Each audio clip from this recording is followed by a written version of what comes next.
To really think through a theory, you have got to kick the tires. You have to assault it, and you have to figure out what is the strongest thing that could be said against the theory. And only after you've done that do you really understand it to start to decide what you think about it. The first objection is, doesn't Jesus' theory of happiness just assume the existence of God? The answer to this, I would say, is absolutely it does assume that. And it doesn't assume the existence of just any old God. It assumes the existence of a unique, supremely good, perfectly powerful, and all-knowing God. In short, it assumes that the God of the Bible exists. The question you have to answer is this assumption an asset of the theory or a liability of it? You probably fall into one of three categories if we let G represent the proposition that God exists, meaning the kind of God just mentioned. You probably believe that God exists, or you believe that it's not the case that God exists, or you do not believe that God exists, and also you do not believe that it's not the case that God exists. You're probably either a monotheist, an atheist, or an agnostic. An agnostic is somebody who is sitting on the fence. They don't believe that God does exist or that God doesn't exist. They haven't made their mind up on the question about whether God is a fiction. Let's go through the options then. If you believe in God, then you're probably going to find this theory plausible, and you're going to say that this assumption is an asset of the theory. It's going to fit hand in glove with belief in God. And arguably, if you believe in something like the Jewish or Christian God, you have to believe in this view of human happiness. On the other hand, if you're an atheist, of course you can't believe this. If God doesn't exist, and there's no such thing as God's kingdom, and of course nobody can be well off by having their life integrated into an imaginary kingdom. An interesting question, which I'll leave to you, is what if you are an agnostic? What if you just are undecided? You don't have a belief either way. If you're agnostic, then which of the theories that we've looked at should you accept? Some agnostics might say, I would still go with the Jesus theory just to play it safe. If I don't believe that there is no God or that there is, maybe I should act as if there is. This will help me be a better person, and if it turns out that God exists, this will get me unending life. On the other hand, a lot of agnostics I think wouldn't say that, but what should they say? That's the question. For now, though, we'll move on to the second objection, which is Jesus saying that being happy is being dead and in heaven? That's not plausible. When we think about somebody who has a happy life, arguably we think about the things that Aristotle talks about, somebody who has a life of activity with moral and intellectual virtue and enough external goods. We don't immediately think of somebody who's dead. And also, it seems that we make choices based on what we think it is to be well off. We have a pressing need to prioritize our choices and to organize and sort through our various desires. If the theory is that happiness is being dead and in heaven, well, then that makes this whole investigation kind of irrelevant to the choices that we have to make here and now. The reply to this objection is that no, Jesus isn't saying that at all. He's saying that a happy life is a life which is incorporated into God's kingdom, and various people are in that kingdom now. They are already on the course of a happy life. They are starting to have a truly happy, a truly flourishing human existence. Now, yes, this all comes to a kind of completion after the resurrection from the dead, when they are transformed into an immortal being that will not die. But remember, in the Sermon on the Mount, Jesus is pronouncing the people happy. He's pronouncing the people well off who are sitting right in front of him and talking to him. You know, if you win the lottery and you say, I've got it made, yes, that I suppose is right. In a financial sense, maybe you have it made, even though the check hasn't even been sent yet, because it's going to be sent. To put it differently, the kingdom of God is a present and a future reality. So Jesus is not giving what you would call an otherworldly theory, which says that happiness is impossible here on earth, and happiness can only be achieved after this life is over. Who did say that was the person in this picture. He was a famous and influential Christian bishop named Augustine of Hippo, because he lived in the Roman city of Hippo Regius in North Africa. He died in the year 430. Augustine says in so many words that a person cannot be happy in this life, and so real happiness really is something only attained after death. But as I said, that's not Jesus' theory. For him, the kingdom is here, and you can get into it here and now. And so you can get a happy life. You can get the start of a happy life here and now. The third objection is, wouldn't being under God's thumb rule out my being happy? You could call this the autonomy objection. You might say, hey, I value my own freedom. I don't want to always have to consider what God wants. This sounds obnoxious, integrating my kingdom into God's kingdom or making my kingdom a part of His. I think there's a good answer to this objection, which is that incorporating your kingdom into God's is supposed to leave yours intact. In other words, you do still have some freedom and control over what you do. This incorporation is supposed to change what kind of person you are, so if your kingdom is integrated into God's, then your way of operating is going to change progressively over time to be more like the way that God operates. And yes, there are things that you are supposed to do and things that you are supposed to avoid, but this integration is supposed to work through voluntary cooperation and not through force.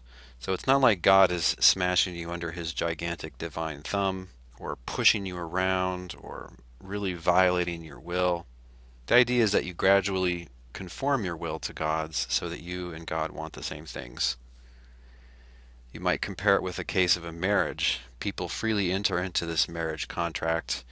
At the beginning, they have a general sort of agreement, but they clash about all sorts of things. But if it's a successful marriage, over time, husband and wife's wills become more aligned. So progressively, they just want the same things more and more. And this involves changing both people, but it's not a violation of one's autonomy. It's not a violation of one's control over one's life. I think this is a pretty good answer. It won't satisfy everybody. Some people are unwilling to join up or enter in submission to anybody else's kingdom.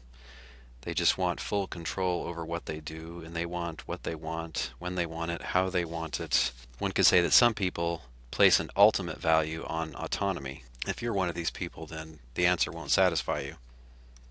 The fourth objection is this: even if being in God's kingdom is sufficient for being happy, why think that being in God's kingdom is necessary for being happy?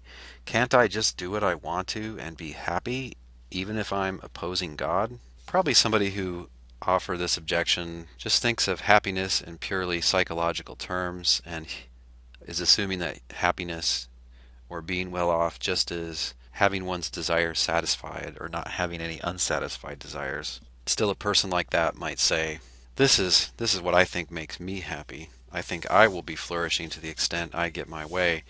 Yeah, okay, if it makes you happy to join up with God's kingdom, that's nice. I'll just say that that's what makes you happy, and this other thing is what makes me happy. What Jesus would say to this, I think, or what somebody holding the divine kingdom theory of happiness would say is, no, you can't be happy just doing whatever you want, because if that's what you're doing, then your kingdom is doomed to end. Even if you're stocked up with all kinds of goods and all kinds of pleasure right now, if you're doomed to lose everything at this future time when God wraps things up and puts an end to opposition to His kingdom, if you're doomed to lose everything, then you're not well off. As good as you might feel right now, you're doomed.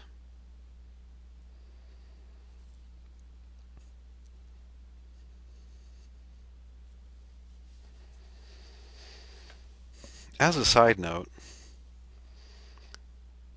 there's an assumption out there that I run into pretty frequently that the whole concept of hell, this bad place where God sends people who oppose themselves to Him, people assume that this idea of hell was maybe made up by some mean preacher, some sicko that enjoys the idea of torture or enjoys the idea of people who aren't like himself being destroyed.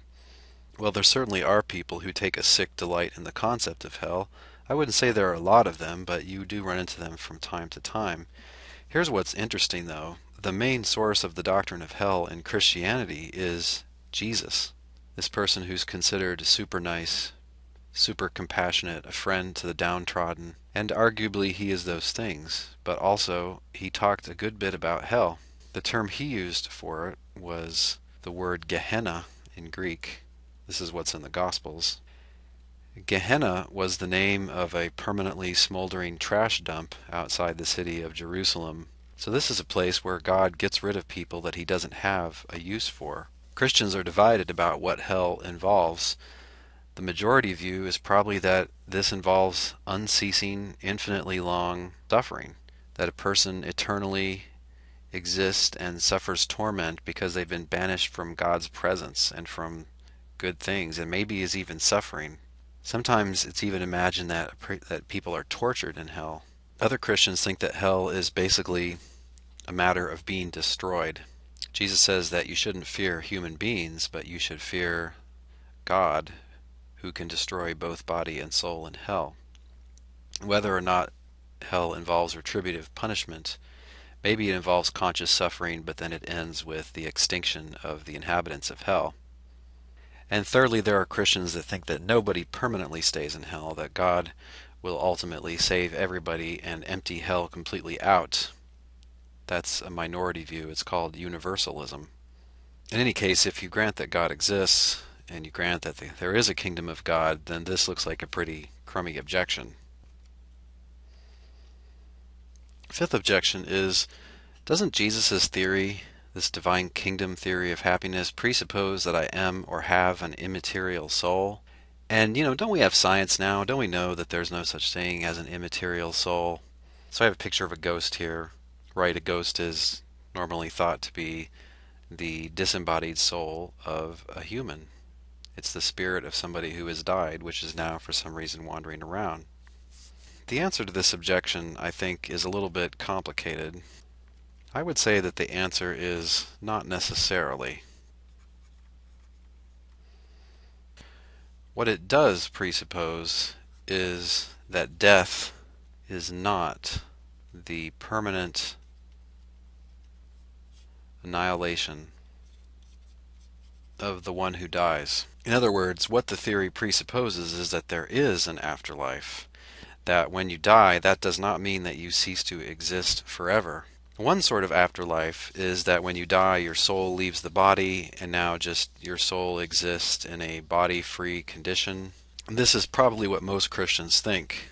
There are actually three different views that are arguably consistent with this whole scheme. First, there's a soul-body dualist view, and this view is that you exist during your lifetime here on earth, your 70 or 90 years if you're lucky. You exist embodied, and then you die, and then once you're all the way dead, your soul is now outside your body, and maybe you live a life in heaven or in the presence of God or something like that. So the next segment of your life, you exist disembodied.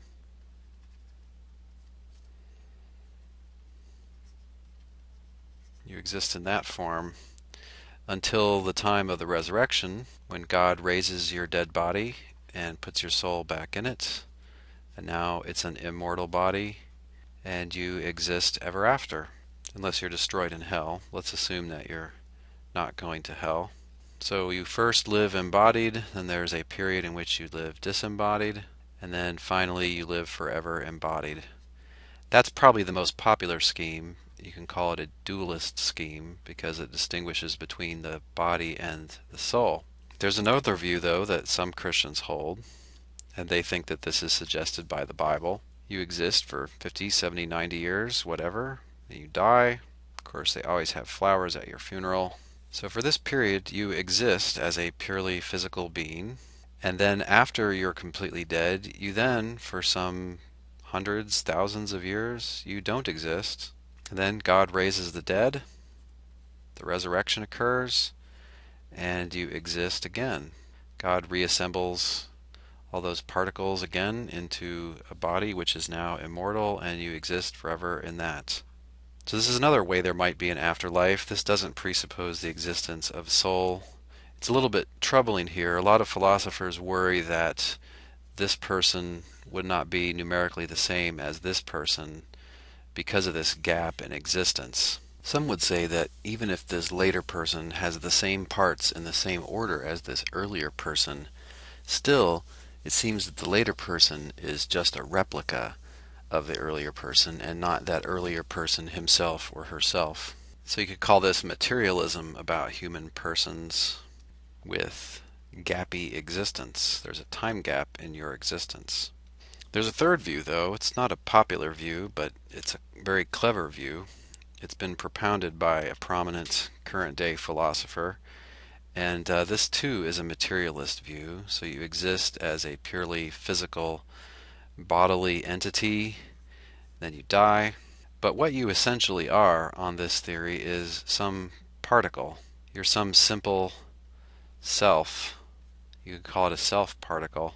And this, of course, still exists when you die. It's just that it's now not able to really do anything because it's not part of a functioning human organism. It doesn't have the right sort of brain and body to work with. But of course, this particle, even when your body disintegrates, I mean, it continues to exist. And then at the resurrection, God just reassembles a body for that same particle, and now that particle is you. And now you are reactivated, you're reanimated, you're brought back to life, and you will last forever in this immortal body. So it's materialist view about human beings with a posited self particle. And notice there's no time gap in your existence. There's a gap in your life. You can't really do anything, perhaps, in this period between your death and the resurrection. Maybe you're inactive, but still you exist. And so there's no worry that this person is not the same person as the one who's raised.